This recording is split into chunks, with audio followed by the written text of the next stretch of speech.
Everyone, good morning. সকাল সকাল দেখো বাবা আর মেয়ে কিন্তু রেডি শেডি হয়ে একদম কোথায় যাচ্ছ? তোমাদেরকে বলেই দিই, পেখম সোনার কিন্তু আজকে একটা মানসিক পুজো রয়েছে, মনসা পুজো। তো সেখানেই কিন্তু সবাই মিলে যাওয়া হচ্ছে, তাই না মামা? হ্যাঁ। আর সাজুগুজু করেছে, মানে ওকে সবার আগে কিন্তু রেডি করে দিয়েছে। এই দেখো মাম্মা একটা লেহেঙ্গা মতো পরেছে, আর তার সাথে একটা সুন্দর সুন্দর হেয়ার ব্যান্ড। তো টিকলিটা ওকে পরাইনি, কারণ টিকলিটা ও মাথায় রাখতেই চায় না, বলো। তাই জন্য ওর পাপা বললো যে টিকলিটা এখন পরিও না, ও তো এখন ছোট, যখন বড় হবে তখন পরাবো, নাহলে হাত দিয়ে।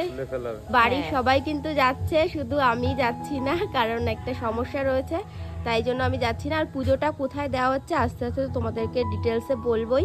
তাছাড়াও কিন্তু বাড়িতে অনেক রান্নাবান্না আয়োজন রয়েছে, তাই না বলো?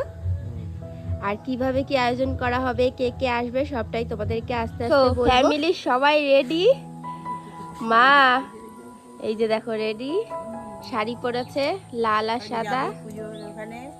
আর এই যে বাবাও পাঞ্জাবি পরেছে, আর ওর পাপা শুধু আজকে অন্য কালার পরেছে। আর আমি শুধু বাড়িতে থাকবো আজকে।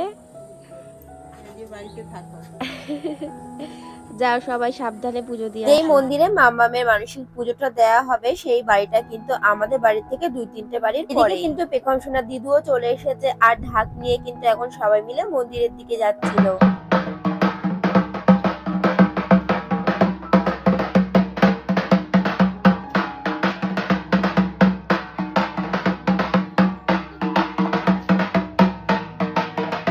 দেখো সবাই মিলে কিন্তু চলে এসেছে। জানো তো ঠাকুর মশাইয়ের আসার কথা ছিল সকাল 8টার সময়, তিনি আস্তে আস্তে কিন্তু 10টা মতো বেজে। যাই হোক, কিছু তো আর করার নেই, ঠাকুর মশাই না এলে তো আর পুজোটা কমপ্লিট হবে না। তো উনি আসার পরে কিন্তু সবকিছু বলতে কাজ শুরু করে দিয়েছে। মাম্মামের কোনো কাজ নেই, তাই দেখো দাদাইয়ের কোলে উঠে ঢাক বাজাচ্ছিল। পেখমের ছোট্ট দিদিয়া দেখো ওর সাথে একটু খুনসুটি করছিল, দিদুকে গলা জড়িয়ে ধরে বলছিল যে এটা আমার দিদু। মাম্মাম যেহেতু এখন একটু বড় হয়েছে, তাই এইসব জিনিস কিন্তু এখন ভালোই বুঝতে পারে। দেখো কেমন রাগ দেখিয়ে চলে যাচ্ছে দিদুর কোল থেকে, কিছুতেই আর দিদুর কাছে থাকবে না। এই যে ধূপধুনো ধরাচ্ছে দেখতে পাচ্ছ জেঠিমণিকে, এই জেঠিমণি বাড়িতেই কিন্তু আজকে পুজো দেওয়া হচ্ছে। পেখম সোনার মতোই কিন্তু এই বাড়িতেও জানো তো একটা পুচকু সোনা রয়েছে। তো মামামের এই মানসিক পুজোটা মনসা ঠাকুরের বই পড়েই দেওয়া হবে, তাই জন্য দেখো এখানে কিন্তু একটা জেঠিমণি সেই সকাল থেকে মনসা ঠাকুরের বই পড়ছিল। আগের থেকেই তো সমস্ত কিছু গোছানো হয়ে গিয়েছিল, আর টুকিটাকি যেইটুকু বাকি ছিল ঠাকুরমশাই আসার পরে কিন্তু সেটুকুও কমপ্লিট করে এখন আরতি করছিল।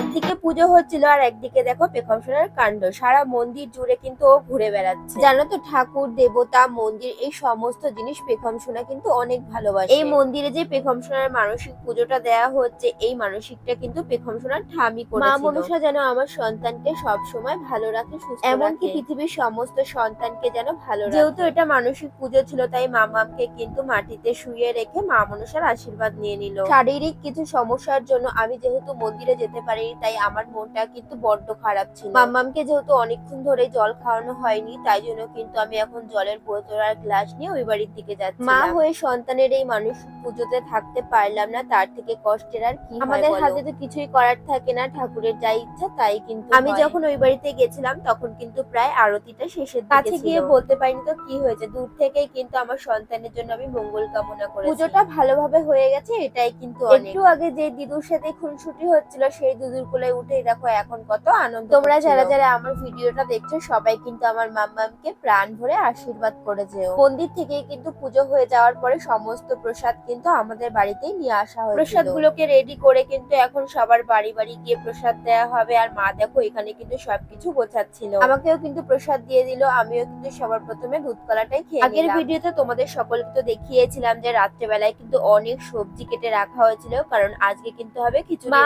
আর শাশুড়ি মা দুইজনে মিলে মিলেই কিন্তু লেগে পড়েছে এখন রান্না বান্না করতে। শাশুড়ি মা ওইদিকে খিচুড়ি রান্না করছিল আর এদিকে দেখো আমার মা কিন্তু পায়েস রান্না করছিল। রান্না বান্না হয়ে যাওয়ার পরে কিন্তু বসে পড়লাম খেতে। খিচুড়ি তার সাথে কিন্তু পাঁচমিশালি তরকারি, পায়েস আর মিষ্টিও হয়েছিল। বলতে পারো দুটো অনুষ্ঠানের রান্না কিন্তু আজকে একদিনেই করা হলো। কয়েকদিন আগে যেহেতু রথযাত্রা ছিল, আমাদের কিন্তু ইচ্ছা ছিল যে মামামের যেহেতু এটা প্রথম রথযাত্রা, তাই ও রথযাত্রার সময় কিন্তু আমরা খিচুড়ি রান্না করে সবাই তাই একসাথে কিন্তু আজকের দিনেই করা হলো। পেখম সোনার কিন্তু মেসোমণিও আজকে আমাদের বাড়িতে এসেছিল। রাস্তায় এসে দেখি দেখো পেখম সোনার মেসোমণির সাথে খেলা করছিল। গাছে দেখো একটা পিঁপড়েকে দেখতে পেয়েছিল, সেটাই কিন্তু ধরার চেষ্টা করছিল। পিঁপড়েকে দেখে কোথায় ভয় পাবে তা না করে দেখো পিঁপড়েকেই ধরতে যাচ্ছে। অনুষ্ঠান যেহেতু হয়ে গেছে তাই দিদু আর দাদুনের কিন্তু এখন বাড়ি যাওয়ার পালা। তাই যাওয়ার আগে কিন্তু মামামকে টাটা করছিল। টাটা করাতে দেখেই কিন্তু মামামও বুঝতে পেরেছিল যে দাদুন আর দিদু কিন্তু এখন বাড়ি চলে যাবে, তাই জন্য কিন্তু দেখো মুখটা কিন্তু ছোট হয়ে গেছিল আর দিদুনের দেখো গলা জড়িয়েও ধরে রয়েছে। কষ্ট হলেও কিন্তু দিন শেষে সবার কাজ মিটিয়ে তার বাড়িতেই ফিরতে হয়।